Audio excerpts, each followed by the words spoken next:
Hey guys, and welcome back to the Hobbydude 007 channel and Model Cars and Coffee with Hobbydude.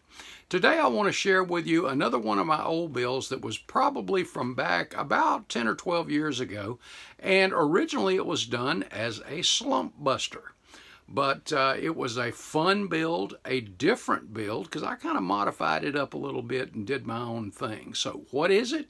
Well, it originated as a very popular thing back in the 60s. Let's talk the Beatles.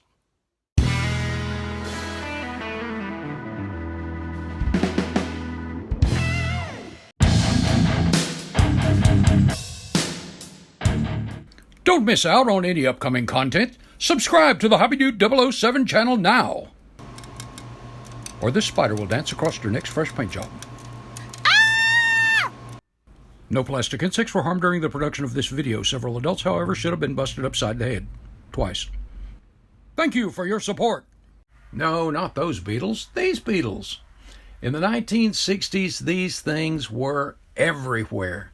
They were a blast to drive. As many of you know, I have a 72 Super Beetle in my driveway. But these things in the 60s were affordable, dependable, and it didn't matter your economic background. Everybody just loved them. These things were all over the country and around the world for that matter. The hippies loved them because they could decorate them up, and I think they're just cool when they're done like this. And the Beetle came in a lot of variations. You had the hardtop, the split window, the convertible. You had a lot of really cool versions of this. And even though we're going to be talking about the Beetle today, I did want to share something else that's popular, and that was the VW bus. These things were popular, and again, they could be hippied up and just look cool. Well, of course, if there's going to be cars like this, there's going to have to be models, and a number of companies jumped in and did just that, came out with models. And some pretty good ones over the years. I've liked the Revell as well as the Tamiya. Just some really nice stuff. And I think Fujimi even did one, if I remember correctly. But some really nice little VW Bug, this lightning rod series from Revell. That was just a super cool little kit there too. And of course they did a convertible. I did one of these a number of years ago and gave it to a friend. But a really cool one. The most recent issue of a Beetle is one of the more popular ones from the 60s to this very day, and that is Herbie, the Love Bug. And I haven't picked up one of these yet, but I've got to get one. Well, in 1997, the 1998 version of the new Beetle came out. And that's the subject of our Model Cars and Coffee today, is a new Beetle. This one in particular, I picked up in, I think it was a little after the year 2000 when it came out. And it was the Revell snap-tite version. And I do every now and then a snap-tite that I'll make some modifications to as a slump buster. And I know many of you know I like to do commercial airliners because they're so quick and easy as well. But this was the kit that I started off with, and they came in a number of other variations. And by the way, in addition to these snap kits, Revell also did a tuner version. So you could do it as a regular VW glue version or the tuner version. And as I said, I started off with this one, and I decided I was going to doctor it up a little bit and do something a little different. So let's take a look at what I used this kit to make. Let me switch the camera around here, and we'll take a look at it on the turntable. Okay guys, so here is my new Volkswagen Beetle, and this is my interpretation anyway. This was a fun shelf model and just a fun build. First up, it is painted in an automotive dark gray primer, and I buffed it a little bit to give it a satin look. I call this the rat bug, by the way. Next up, you'll notice the white wall tires. Those are out of a parts pack, an AMT tire pack, and just really like those wider white walls. Also, the wheels are out of the parts box. They're just a set of Steelies. So they're a little oversized in diameter, but I did tuck those up in the fenders a little bit, so I dropped the stance just slightly.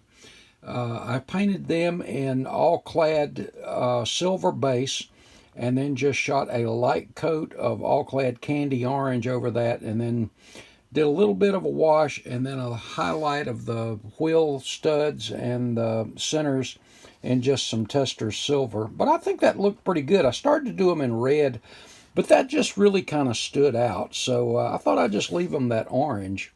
The door handles are Detail Master Photo Etch, and I thought that particular style looked really good on here, so I went with that. The interior is not something you can see very well, but I did do that in a satin black. You can see the flocking in the back.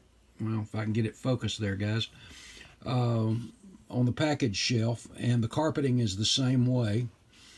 If I can get it just where the light is right, maybe you can see some of the details on the dash and the console. I don't know if there'll be enough light in there to really catch it, but anyway, a little bit of detail there, but I think it looked pretty good. There's a stance look from the other side.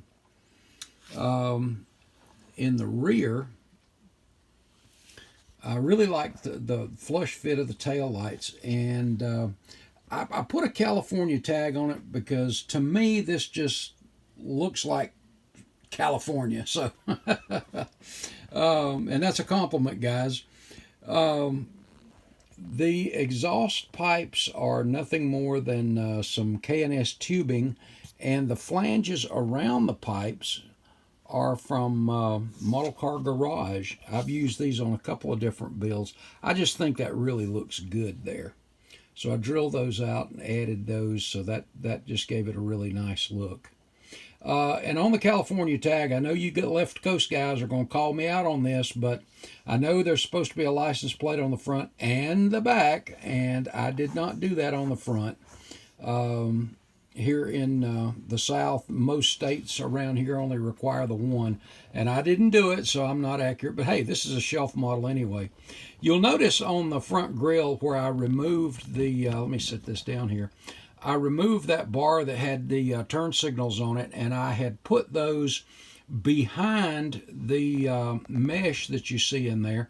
And that, by the way, is Model Car Garage mesh.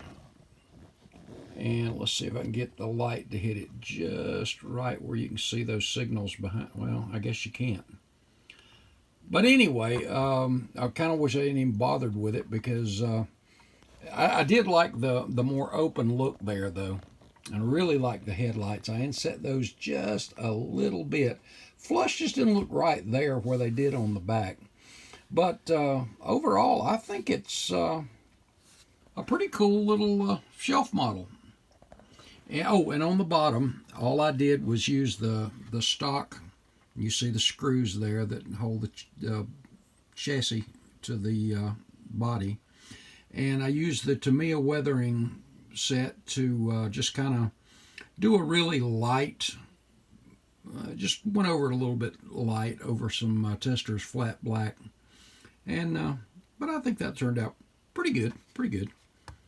But let me know in the comments if you built one of these. I do have an older version that I'm going to be doing here coming up, but that's going to be a surprise down the road, probably into next year. But it's going to look pretty good too, I think. But this, again, as a slump buster, a simple kit. It started out as a snap together, and guys, don't be afraid of a snap kit. If it's something for your shelf, something to have some fun, or to as I said, a slump buster, hey, jump in. Grab one if you've got an idea. As Pappy, Fred, our buddy Fred Henry likes to say with West Georgia Rods and Custom, if you can dream it, build it, and he's absolutely right. If you see something, it doesn't matter if it's a resin kit or whatever, have fun with it. Well, guys, that's it for this one. Hope you've enjoyed the rat bug. Hope y'all have an absolutely awesome week. God bless, guys, and I'll see you in the next video. Thanks, guys.